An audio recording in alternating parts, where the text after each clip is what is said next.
گلگت سے خبر ہے جہاں 14 جوڑوں کی اجتماعی شادی کی تقریب ہوئی۔ سماجی حلقوں نے فلاحی ادارے کی اس کاوش کو خوب سراہا۔ گلگت سے ندیم خان کی رپورٹ۔ غیر سرکاری فلاحی ادارے شیر انٹرنیشنل کے تعاون اور نگرل یوتھ موومنٹ کے زیر اہتمام گلگت شہر میں 14 جوڑوں کی اجتماعی شادی کی گئی۔ تقریب میں علماء، سیاسی و سماجی شخصیات سمیت دلہا دلہن کے عزیز و اقارب نے شرکت کی۔ شیر انٹرنیشنل کے چیئرمین علامہ قیصر عباس نے اجتماعی شادی پر تفصیلی روشنی ڈالی۔ اللہ کے نبی کا ارشاد ہے تو ایک شوہر اپنی بیوی سے کہتا ہے کہ مجھے آپ سے محبت ہے، تو یہ بات ہمیشہ کے لیے بیوی کے دل پر کندہ ہو جاتی ہے، اور ہر سختی میں، ہر مشکل میں، ہر مصیبت میں، ہر پریشانی میں آپ کے ساتھ کھڑی ہو۔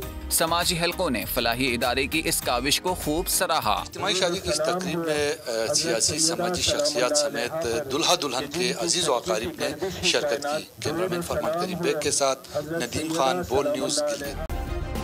سبسکرائب کریں اور بیل دبائیں تاکہ کوئی خبر رہ نہ جائے۔